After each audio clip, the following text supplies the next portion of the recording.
Dr. Steve Gander, representative of District 1B in the great state of Minnesota, is my guest here on this edition of the Jarrod Thomas Show podcast. Dr. Gander, thank you, sir, for doing this. You're so welcome, JT. Thanks for having me. Yeah, so like you said, I think in a text message exchange, I could ask you what you got for Christmas. Looks like you got a beautiful red sweater, so we got that going for us.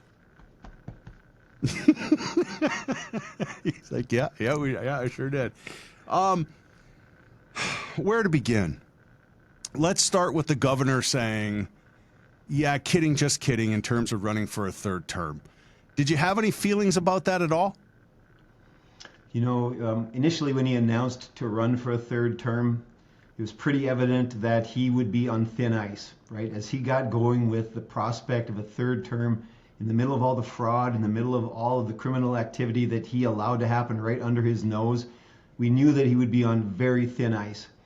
And to the extent they were saying it was, hey, I'm running and guess what, I'm not. The fact that he's not, let there be no mistake. I think he came with some series of comments along the lines of, you know, I had a choice. I could either properly govern that final year or properly defend myself against these allegations of fraud, and I chose to properly govern. That's hogwash. The reality is, when he made that announcement, he had come to the stark realization he did not have a snowball's chance in Hades of getting reelected. He did the math, he looked around, and common sense Democrats woke up and said, I did not sign up for this. I do not approve of this. I will not vote for him a third time. That's what really happened. So what do you think happens in the Democratic Party from here as they consider candidates to be the next governor, or what they presume or what they think is going to be the next governor of Minnesota? I think they're honestly going to be looking for a candidate, of course, who has instant name recognition, someone who has approval inside of their party, who has kind of a natural momentum inside of their party. But the problem is, this is systemic, right? This tolerance for fraud, it's happening to fall on Governor Walz right now, and that's really where it belongs. It belongs straight exactly where it's falling, because remember back to my days as mayor of East Grand Forks, if something unfortunate happened, something we didn't anticipate, something we didn't prefer, let's just say mistakes were made, I would sit in a council meeting and say, I take responsibility for that. That's in my wheelhouse. I have failed and I can do better.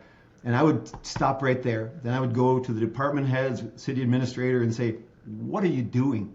How did you let this happen? And by that time, they'd already begun to work on creating a remedy. And I would help to oversee that and make sure that we resolved the issue well. Not only that immediate issue, but the ability to do that mistake again had to be shored up. So you had to close the loopholes that allowed for it to happen in the first place.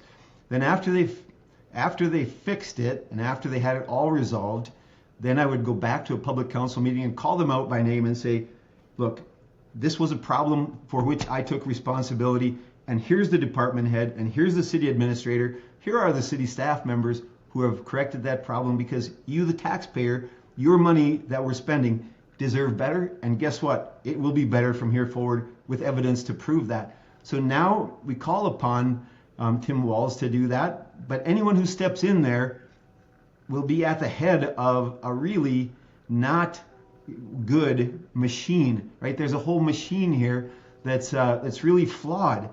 And if their whole ideology is flawed to be vulnerable to this, nothing will change. I don't care who gets plugged in to that place on the ballot, nothing will change if we elect another Democrat to serve in that position. So, Representative Gander, then there's chaos. It's like nothing I've ever seen. I've seen Donald Trump and Tim Walz is very quick to blame the President of the United States for a lot of what's gone on in the state of Minnesota, believes that there's political theater in play here, believes that there's people that are at the national level that care or that are trying to in some way sabotage what goes on in the great state of Minnesota. We can very quickly we're not going to very quickly, we're going to certainly talk about the fraud. But this fraud goes back to 2019. Yes, I mean, this is not a new topic. He's had a problem in HHS for a long time. It just hasn't got dealt with. So respectfully, sir, at what point do we say, what can the legislature do, or what can the legislature do more to get rid of this fraud? Governor be damned almost. You know, we do have checks and balances in the same way that at the federal level, we have the checks and balances with the president, the Congress, the Supreme Court, the judicial system. We have checks and balances in the state of Minnesota. The top executive in the state of Minnesota, just like the president of the United States, in this case, it's the governor. That's our top executive, but that one has to be held in check and will be held in check by the judicial system and by the legislative system. And honestly, the message has got to be to Governor Walz and to the agencies that he's created, right? The governor appoints these department heads of all of the state agencies. The governor and his staff are tasked with the oversight of these agencies. To the extent that they fail to do that, we have techniques, we have means and ways that we can do this. One is the fraud committee that was established in the House of Representatives at the start of 2025, chaired by a Republican, Kristen Robbins, and they have begun to uncover point after point after point of fraud. The point that has to also be made is that whistleblowers have been coming forward inside these agencies one after another, and have been penalized and threatened by everyone from from Governor Walz himself all the way through these agencies to say, no, we're not bringing that forward. It does not match our narrative that we're trying to put out here. And so they've suppressed the legitimate observations of staff members who could have shut this down, and they've intentionally turned that off. All the mechanisms that were in place to get this done. Guess what? Those same whistleblowers now are reporting to Kristen Robbins in the fraud committee, and she then, their committee, puts that out to the Minnesota judicial system, puts it back to the governor through the agencies, and if they do nothing, now we're doing our job, and that's why we have the federal response. Please know that the fraud committee is feeding this vital, credible information to all of these agencies, now including the federal government, and that's the next step of oversight. All of this can become way less adversarial. It can become way less contentious if we have cooperation, boots on the ground from all players in the state of Minnesota. That's why this has to be such a ridiculous, what looks like to some a federal overreach into Minnesota. It's a legitimate reach because they're getting no cooperation from the local executive branch, that is the governor, and very little proper cooperation from the judicial branch in Minnesota. So this is our government doing what it does, and it's legit because so much of this money is federal money administered by these state agencies. And the Fed really cares about what happens to your money, you taxpayers whom we love. We're spending your money, and in this case, we're spending it not so very well. So if there's crime here, are you a proponent of criminal charges if need be, whether it's the governor or not? You know what? The chips will have to fall where they may. I love how you ask that question because it's not political in this case. It's not racial in this case. It's right and wrong. It's common sense. If you've done a criminal act, you're going to have to be held accountable, period. Specifically, when we talk about fraud, what did you think about Nick Shirley's report? I appreciated it a great deal, and what it did, it didn't make us more aware of the fraud that was there. We've known about all of these things, even the specific locations that he went to. I watched the video. It was very well done. What that accomplished is it brought up the awareness of all the rest of the folks, and it even helped to bring it to the mainstream media, which has been sorely lacking, particularly the local media in the state of Minnesota haven't picked up on this. Now they have, and the federal, the national media, international media have picked up on this. Very, very important. I think that's the best outcome of that viral video that he put out, was to raise the awareness of the people to say, wait a minute, this is just wrong. This has not passed the smell test. It's got to be stopped. What do you say? And what we're talking about specifically is the daycares that were funded by federal dollars through the state of Minnesota for Somali daycares or for daycares of those that of low income. That's what the Nick Shirley report was. If you haven't seen it, you can certainly find it. You don't have to go far on the internet to see it. Trust me, it's as Representative Gander points out, it's absolutely everywhere. So the state of Minnesota then says, Well, and says, well, listen, we have Shirley's report, but we did our own investigation, and it doesn't appear that a lot of what Nick Shirley had to say in his report is actually true. How do you vet through some of that material and then pick one side versus the other? In this case, once again, you're going to have to follow the credible trail of evidence, because we know that those folks who've been tasked with the oversight of the spending of these dollars have been derelict. So honestly, coming right now out of the state of Minnesota, anyone in the agencies who would say, we kind of dismissed that as being frivolous or without factual basis, they have a dog in the fight, and they have a long history of not uncovering fraud and properly prosecuting fraud. So the bias that they bring is palpable. The bias that they bring is really destructive to the proper justice that has to be served here.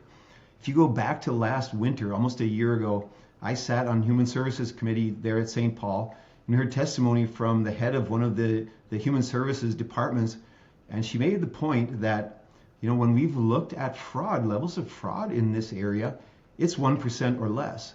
So please know it's overblown, this fraud. It's just 1%. And I let her finish her testimony, and I said, ma'am, stop right there. I said, please don't ever quote a number like that again, because what you have seen so far is the tip of the iceberg. The fraud below the waterline is massive, and when it comes to light, it's not going to be pretty. And so never again quote, oh, it's a 1% fraud, nothing to see here. She was wrong. Clearly she was wrong, and it's being called out now, and I'm so glad that it is. Yeah, I just, it's fascinating that it can go on this long, and it seemed like the current governor took the opposite tact. Like he was, how is it? He had to have been aware of it. Yes? Yes, and again, I don't know if you've watched the committee testimony that went in the federal House today. 3 of our reps testified there. It was Reps Robbins, Rarick, and Hudson. Were grilled pretty extensively from both sides of the aisle, and clear evidence is shown that absolutely our governor and lieutenant governor knew about what was going on there and chose to show a blind eye toward it. Now, the question that hangs in the ether is, to what degree were they inept, and to what degree were they complicit in allowing this fraud to go on? And that will have to be settled over time with lots of testimony and with lots of fact finding. But at the very least, they knew of it and they failed to act, and still hanging in the balance, hanging in the question is why. And I think it's safe to say that the full prosecution of this didn't fit their overall narrative, which is to be very, very friendly to immigration, which we all are, friendly to legal immigration, but then they tried to extend it out to illegal immigrants and all the benefits. And I know this is not a racial thing, but a high percentage of the folks that are being discovered in this fraud probe happen to be of one certain descent, and to fully prosecute that may have had the appearance of kind of a racial thing. But you have to be blind to that. You have to be blind to, what is the percentage of this or that it falls into, and just follow the facts where they lead, and prosecute to the full extent of the law, hold them liable, sentence them as necessary, full restitution, repayment of all these dollars, claw back if the money was sent overseas and invested in hard assets. All of this has to be clawed back. And again, it didn't fit their narrative to fully prosecute it, and I'm believing now that's the reason it didn't happen. So the hard part about that too is that the taxpayer is going to be on the hook for that clawback as well. Yeah, it's quite a process, and tucked in here had better be, and it is tucked in here. And how do we stop it going forward? Right? We're gonna stop what's happened. We're gonna hold them accountable, and then we're gonna build in all of the necessary safeguards to prevent it from happening going forward. That assistance also can come from the federal government, because they're seeing best practices of what's worked in other states, right? Whereas Minnesota, we have good connections. We have a lot of professional staff and people that can help build these safeguards. But if you step back to the federal level and see some states that have virtually no fraud or much less, what are they doing? Procedurally, what are they doing? to prevent that. And we're going to have to learn from everywhere that we can learn to close that gap and take away that loophole, all of those loopholes going forward. What do you think happens with taxpayers paying for school lunch and these sorts of things once Governor Walz gets out of there? You know, some of these programs, I've talked to a lot of parents, a lot of educators, teachers who, for example, I mean, I don't want to go too far off on a tangent, but teachers who are caught right now, there was a big cliff when we quit the rule of 90 in retirement for our teachers. And then when that group of retirees got to retire, there was going to be about an 8-year gap before another teacher could retire with full benefits, because we changed in Minnesota how we pay retirement benefits to teachers. And so their ability to retire, let's face it, you get into your 50s as a teacher, and it's very, very challenging to just enrich the lives of those students one by one by one. You know, some professions we know, like law enforcement officers, they can't retire at age 65, and teachers very much are the same way. They've given all they have to give, and they should have the opportunity, you know, after 30 or 35 or 40 years of teaching, putting them into their middle 50s, should have the opportunity to retire if they sense, you know, my tank is empty. So talking to these teachers, so much of the money that was allocated to free breakfast and lunch for every single student, I love the thought of it. I love to have our kids properly nourished, but a lot of parents have said, you know what, I can feed my own child. I don't need free lunches and free breakfasts every day. Let's allocate some of those dollars toward proper retirement benefits for teachers. And I would say I'm willing to consider that, because, I mean, these teachers have given so much. I mean, think back to the teachers that you had as a kid, and the shenanigans that you pulled on those teachers. You probably sent some into early retirement, JT. I'm pretty sure you did. I know I did. And I have a real heart for educators. Oh, boy.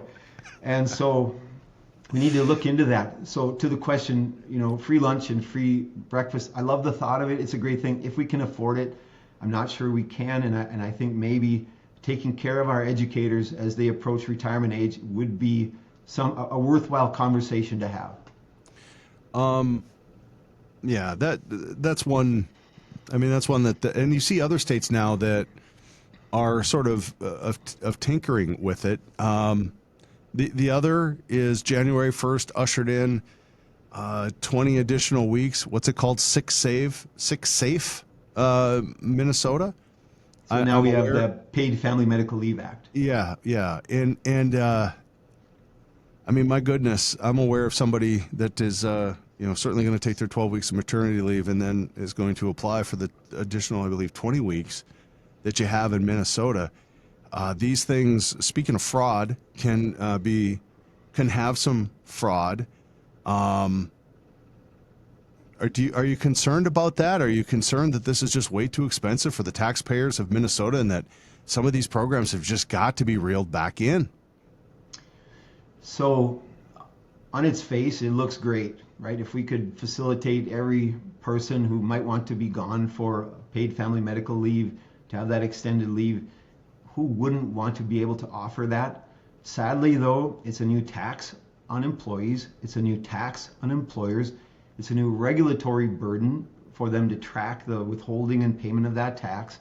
And then the hidden cost for employers is going to be, how do we backfill for those months where people are out of their jobs? How do we backfill in a workforce that's already hard to find the workers that we need?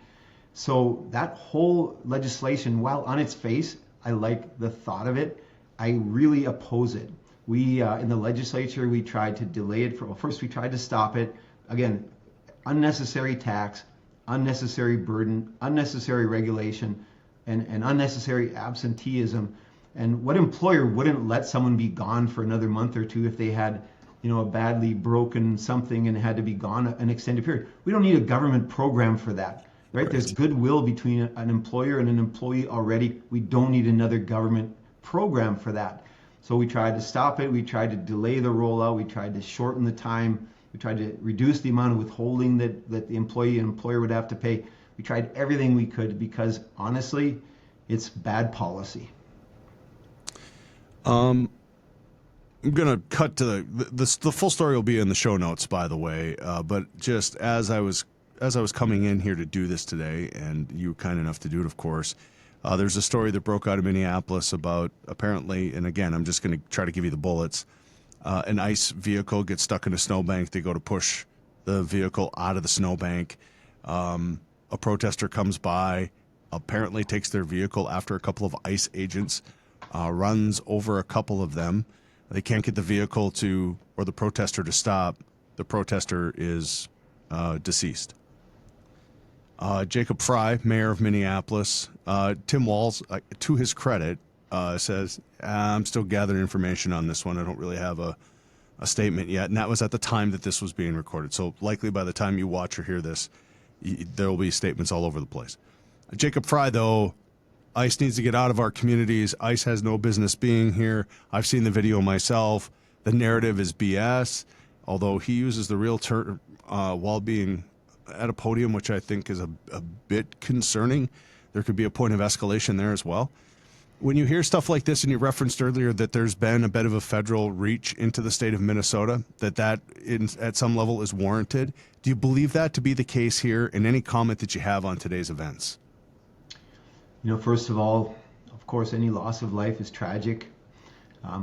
No law enforcement officer gets out of bed in the morning and says, I'm going to take a life today. This is a tragedy.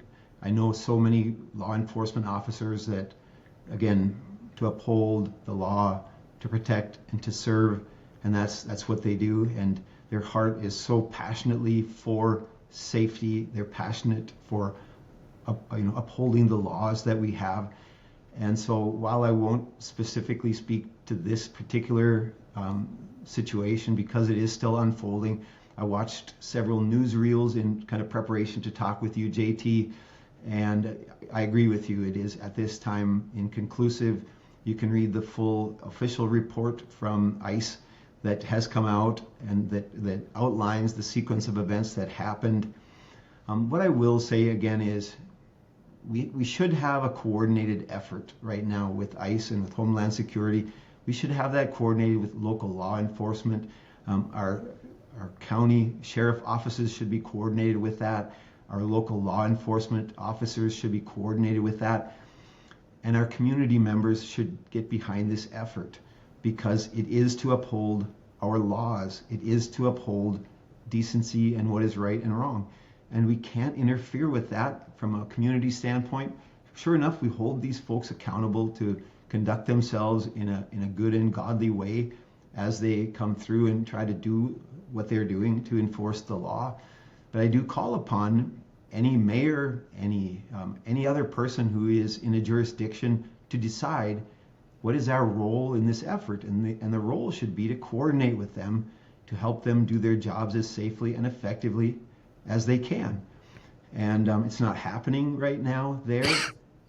Community members are in a way interfering, and that has to stop. We need coordination with, again, local, county, and state law enforcement with full cooperation, and we need community members to step back and let them do their jobs.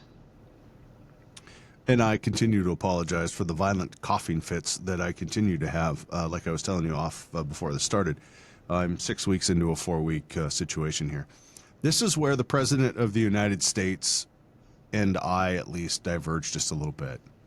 I get what he's trying to do, and I don't disagree that there's pockets, there's areas of our country, likely our entire country, that need this kind of effort. But this just reeks a little bit of shoot, aim, fire.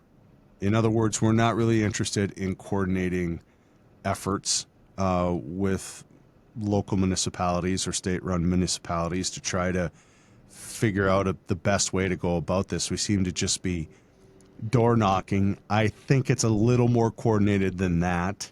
They seem to have a list of names for people that they're in search of. But that can be a little bit concerning when you enter a state that way, even if it's under the best of intentions. Wouldn't you agree? So once again, I call upon everyone in law enforcement to do it in a coordinated fashion. I call upon everyone in law enforcement to conduct themselves in a most professional way. you know that these are our citizens to a large degree, the people that they will be interacting with. These are Minnesotans, these are Americans, and show the same professionalism that you would show to me or to you, JT, if we're exceeding the speed limit.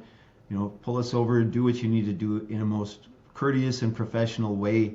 We've given you authority to do these things. And again, I challenge you to do these things in the most professional way that you possibly can.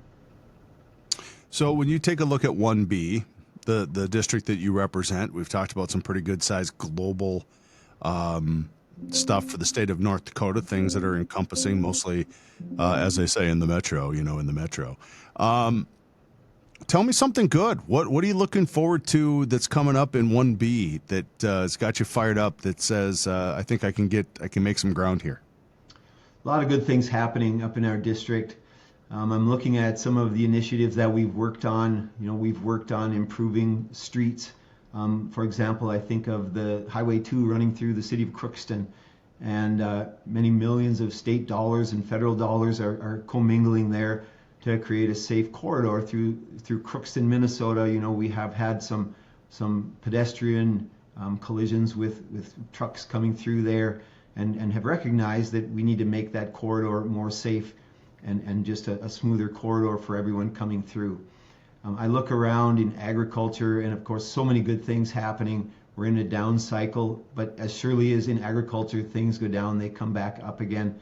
Across the state of Minnesota, I've appeared or visited so many different subdivisions and have found communities are thriving. Fosston is going to be going through a street improvement project through there, and we're haggling a little bit with MnDOT to keep their traffic light. So a lot of transportation kinds of things. We're entering a bonding bill. Probably some of you know that when you have, in the state of Minnesota, the way we do our legislative cycle, the first year is a budget, or the first part of the biennium, and the second part is more toward bonding. So in this cycle, we will be able to set aside bonding dollars for infrastructure projects. One of them is a water project for safe drinking water all across kind of the western part of our county that'll serve multiple cities even. Can you imagine a city of 300-400 people trying to meet standards for drinking water as those standards come up and new contaminants are found? Well, we're working on a project to bring safe drinking water from one source, and even bringing in water from other sources and distributing it to farms and to homes inside of those small cities to get that accomplished. There really are a lot. I could go on for a very long time about some really great initiatives that are happening all across our region. Where there's work going on in the industrial park in Crookston. I'm working to build out our industrial park in East Grand Forks. If you remember 10th along the abandoned railroad track up against the American Crystal Sugar, if we get that paved and we can feed into the industrial park and really facilitate some expansion of that industrial park, Minnesota will be involved. You notice the Simplot land that was purchased, and thank you to J.R. Simplot for helping to coordinate that land swap. Reed Hutton and all the players that persevered and got that done. That's huge for our business district along Highway 2. That land has sat idle, everything from Holiday Gas to the Ryan Potato. It has sat idle as kind of unused agricultural, industrial land. Now the city owns it. And I'm hearing good things about development of that parcel to build that out and complete that corridor. And thank you to Grand Trailer Sales that took over that empty spot there between Hugo's and the furniture store. That's going to be finally put to use. That's a huge parcel of land that's going to be put to its best and highest use. And so, the economic vitality of this whole region is quite good. So anything you can do about those one-way streets over there in Crookston? Now, to the question of the one-ways, highway, yes, as it runs through Crookston. When you bring MnDOT and other planning forces, other planning agencies into a street redevelopment, they absolutely pay attention to the different modes of transportation going through, and they want to facilitate. MnDOT is really interested in getting traffic through the area from one end to the other, but through the effort, they're going to pay close attention to the pedestrian element. They'll even have built into there a safe way for bicycles to travel through Crookston. So I think even though, and their talk of taking it from a 3-lane to a 2-lane each direction, which will take out some of that confusion, as you're going to where Highway 2 would turn left, or you can go straight there. They're going to clear up some of those turning activities so there's less interference, less confusion for, again, pedestrians, motorists, bicyclists. And so through that whole project, it's a bit of a cluster now as 3 lanes try to run through there. But as they move it to 2 lanes, and again, pay attention to all different sorts of people going through there, I think we're going to really like the outcome that we have there. Do you like it? Are you happy with the move from being a mayor to a town of about, 9,200 to representing a whole district at the state level? It's kind of funny. Folks have asked, how do you enjoy serving in the legislature? And I have to say, if I'm being brutally honest, I think I hit the peak of my enjoyment while serving as mayor.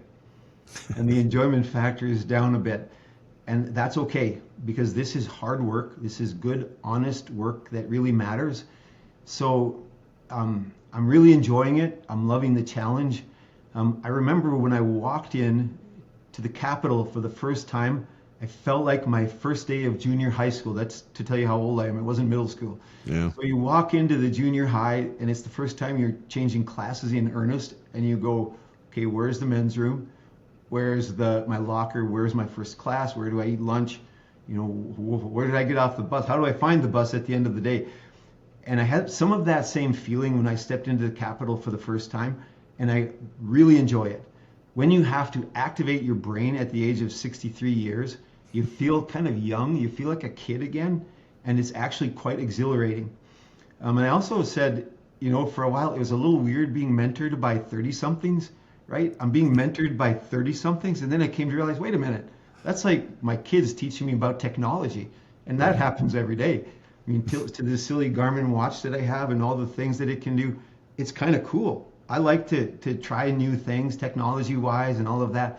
So I'm meshed with some amazing people down there. Dominica, my comms writer, Elizabeth, my legislative assistant, all of the research staff that we have, partisan and nonpartisan, my colleagues on both sides of the aisle, some amazingly good people. The process of making laws is much more systematic than it appears. From up here, it looks like a bit of a you-know-what show. It looks a bit chaotic and like not very well organized.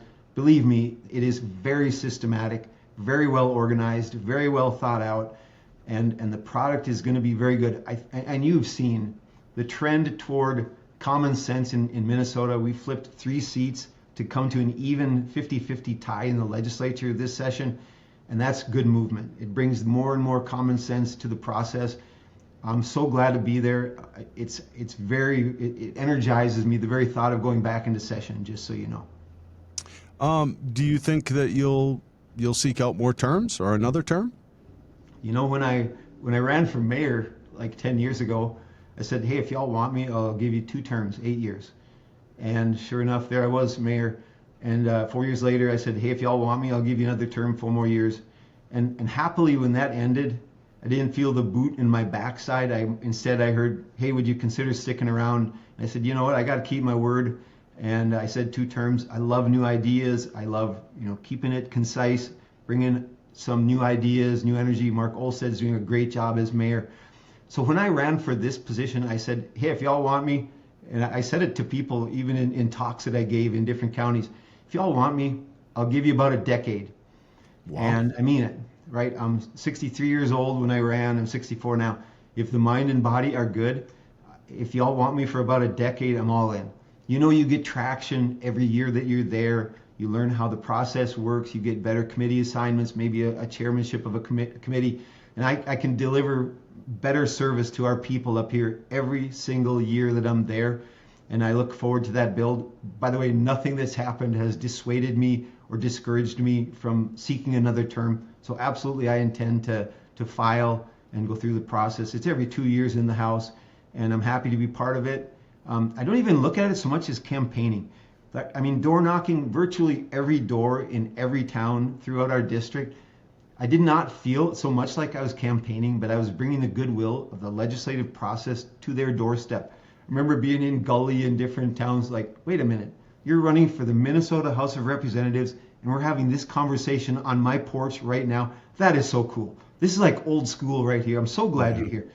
And it feels like that even now, right? When I go to town and community festivals and parades, I'm bringing the goodwill of the legislature to their town each and every time I do that. I love it. It seems like, the process is something that you enjoy, which I don't hear a lot from candidates. The door knocking, the collection of signatures, all that kind of stuff can be hard. And there's a lot of people that don't necessarily want to see you on their doorstep. I knocked on every door. I didn't look if there was my opponent's sign out in the front yard, and I would engage in a friendly and pleasant conversation. And someday when we have time, I can count like 3 or 4 really unpleasant exchanges I ever had with people in these towns. A lot of times I'd knock on the door and someone would come to the door and my opponent's sign is there. And let's say the husband would come up and say, yeah, my wife put that there. I'm voting for you. So there's so much goodwill out there. And even to engage in a friendly, pleasant conversation with a Democrat that I know would never vote for me. The point is, once I'm elected, I'm serving them too. Right. I got called up to speak at a group of the Polk County Democratic group one day last summer over in Red Lake Falls. And they were they tried to do a few gotcha questions, but by the end, it was such a friendly and respectful exchange. How do you do better than that? It worked out great. They know how to reach me. They know I'm approachable. They know I'm going to listen. And boy, I love that stuff. So you would be in your early 70s then, if this all works according to plan. Is it safe to say that this is your retirement plan? I don't really have a retirement plan. I think as long as you're on this earth, as long as you can fog the mirror, there's work for you to do. And that work will change. If I'm 103 years old, I'm going to be doing something, hopefully, to help people. I get my greatest joy from helping people. I like to help them see better. In my optometry career, what a privilege to partner with God, optimizing their visual system. What a privilege. And the respect and the trust that they put back in me. At the end of an eye exam, I say, it's time for us to take a look at cataract removal and refer you to a surgeon and have that done. And when they say something like, Doc, I've been with you for 30 years, you tell me to do it and I'll do it. That is so humbling and so gratifying to have that measure of trust put into you. And I feel it happening. I felt it happening as mayor. I feel it happening in this bit of service.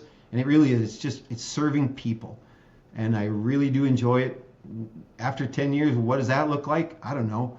But if I can still fog the mirror and my mind is good and the body is good, I'll be serving people in some capacity. I'm 52 and I don't need glasses yet. Nice. Yeah. Does that make me, because I want to go home and be able to tell my wife, Dr. Gander tells me that I'm some sort of freak. Like this is uncommon. This doesn't happen anymore. I am truly one of a kind, honey. Do you think I could tell her that in relation to my eyes, sir? I would even go so far as to say you're bordering on superhuman. You may actually have other powers you don't even know about. And you may want to kind of explore some of those other superpowers that you have. Because the good Lord does not bestow just one superpower. You probably have others that you don't even know about. I should have my eyes checked though, yeah, just as a normal course of being a human being and having it available to me. I would still, probably over the age of 40 especially, annual checkups are a good idea.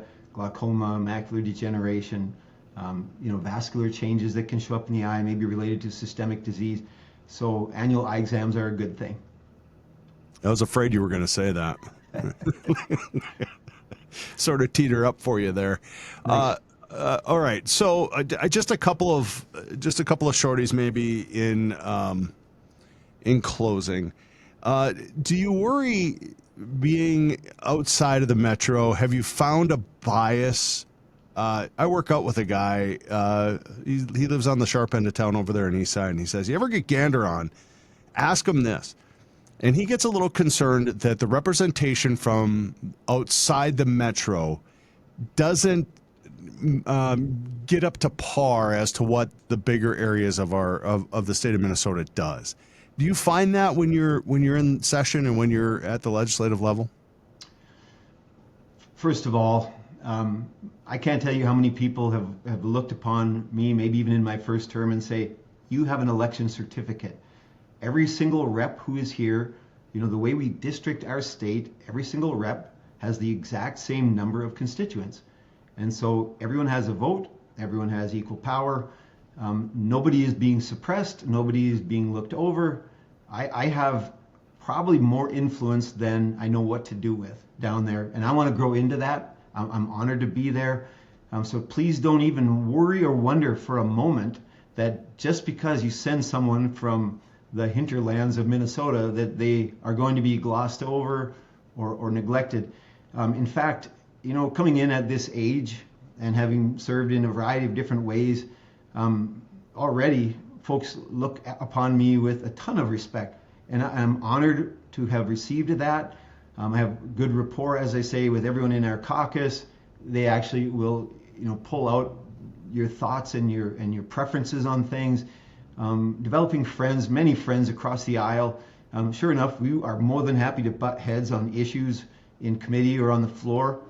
But apart from that, and again, sometime I'd love to tell you some cool stories of friendships that are developing even across the aisle that I think will one day carry some bipartisan legislative work. Please know I won't compromise on the values that we hold dear up here. I will never, ever compromise on those. But I will work with anyone who will partner with me. I don't care what letters in front of their name. And if you, to your friend's question, where's the power? The power is in the majority. Whoever holds the majority of the House or the majority of the Senate, that's where the power is. They have the gavel. They decide what's comes up for vote.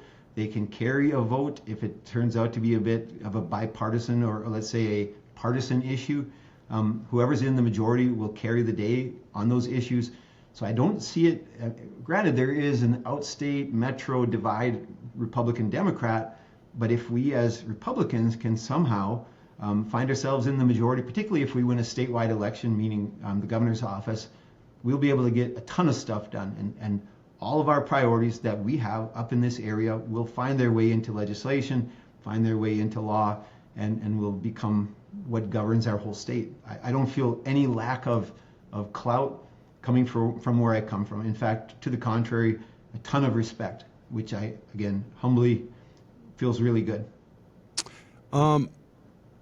I remembered I was going to ask you this because you talked about earlier about how Governor Walz said, I will run for a third term, and then said, just kidding. Has decided that with all this fraud stuff that's going on, that, as you pointed out, he's choosing to take the last year in office and to better, in his words, he's going to choose to just govern and govern hard.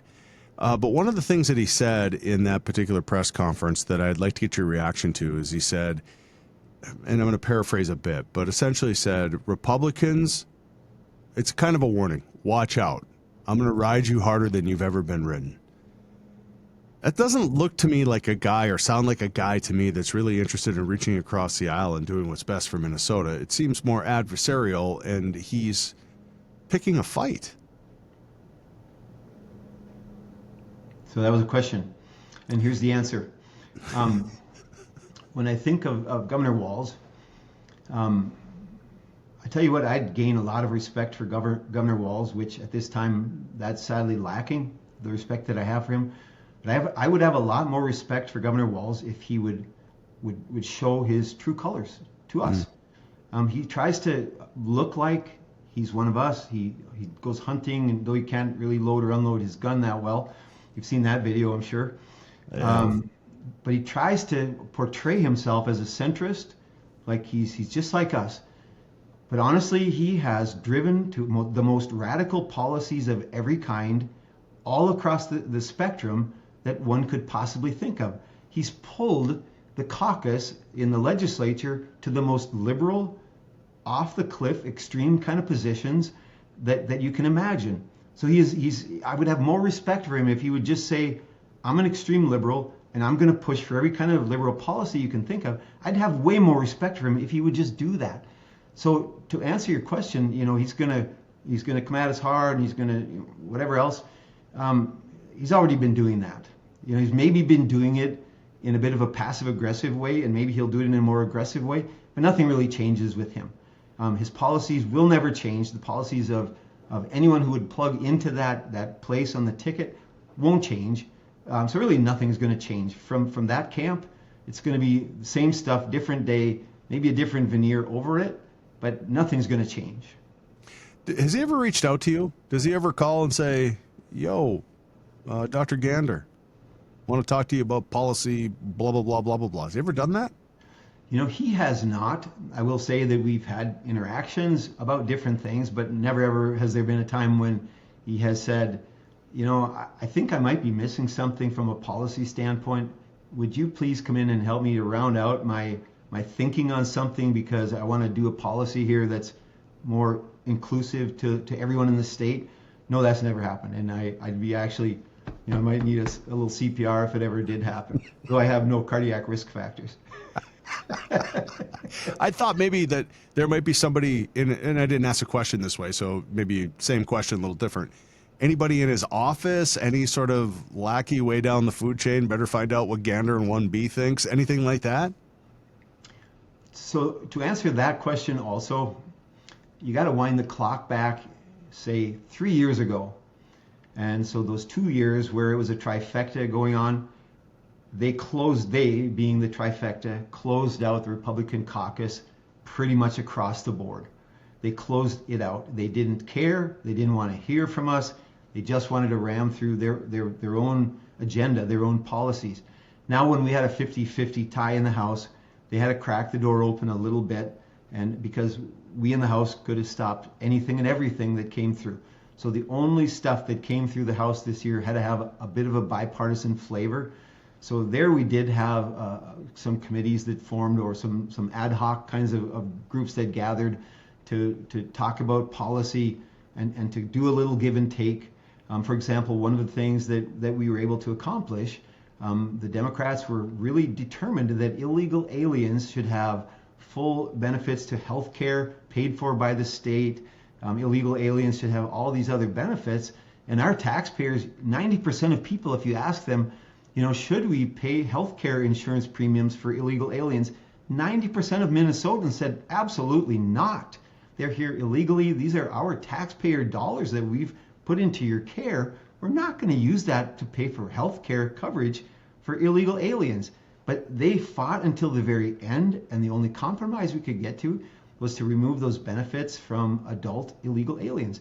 I mean, that's just one example of how hard they would push to their agenda against the will of the people, until such time, even in this session, finally, the door was cracked a little bit, and we were able to move the needle a little bit that way toward common sense, to the will of the people, to the taxpayers whose money we're spending. So, yeah, there's been a big wall to his office, and we just need to break that down. It almost sounds like you had more interaction with him as mayor than you do in your current role as a state representative. And honestly, my role or my interaction with him as mayor also wasn't good. It was with his staff. It was with the Attorney General, trying to get businesses to reopen who had maybe violated some of the things. I advocated for those businesses, and Governor Walz's shutdowns they went on way too long. We fought against that, month after month, after week, and watched our businesses struggle and our people frustrated. Really? Come on, it's time. I mean, initially, okay, we get it. We didn't know was this Ebola? Was this going to mow down all of society? But it wasn't that. And so as it went on, and it just got more and more bizarre. So even back then, it was always me advocating for our local businesses to be treated fairly, to be treated well, to be able to reopen, to preserve the economic vitality of our region, again, to the preference of the people that we served. So back then, sure enough, there was some interaction. It was not in any way cooperative. It was more, very much adversarial, to say, where's the common sense in these things that you're doing? Yeah, it was. Well, I want to thank you for the time. We'll certainly be watching. I hope you wouldn't mind doing this again somewhere down the line, especially as some of this stuff ebbs and flows.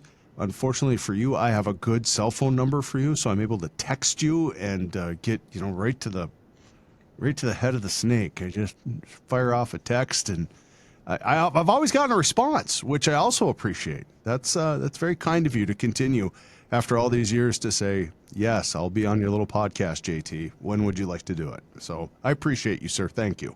I should respond to that if I could, JT. Sure. You know, even in my time as mayor, when someone in the media would reach out, before I'd answer the question that they had, I would always try to say something like, thank you for the work that you do. Thank you for taking the time to try to flesh out the issue as completely and fully as you can. Do you understand what a vital link that you are to the people that we serve? If we can make them aware of what's really going on in the most transparent way that we possibly can, then they see what we're doing, and either they say, keep doing it, we appreciate that, or they say, wait a minute, that does not sound right to me. That is not a good use of our dollars. That's not a good use of your time. Why are you doing that? And I've had some of each. Probably 90% of the feedback we get is, wow, thanks, good work. But you guys are the vital link that we have, one of the vital links to the people that we serve. And I'll try to always say yes to an opportunity to put the word out as clearly and honestly as I can. So, Dr. Gander, the final thing that I'm going to tell you is that when you get through these 10 years in the legislature in Minnesota and you want to come and serve people, I'm going to teach you how to be a talk show host. And we're gonna see, and trust me, the curriculum isn't hard. You've been likely in optometry school. You've been through harder things, but I will teach you how to be a talk show host, and then you can be a guest host. I don't want to busy up all your time. No 5-day grind anymore. It'll just be once in a while when you have a free moment and you're looking to, share your thoughts on a particular topic. I would like to get you out here to be a guest host. So put that, if you could, put a little stake in the ground for that into about 9 years time. JT, I would be honored to partner with you in that effort. Oh, what a show that would be. Dr. Gander, thank you, sir. I appreciate your time. Thank you. You're welcome. Thank you.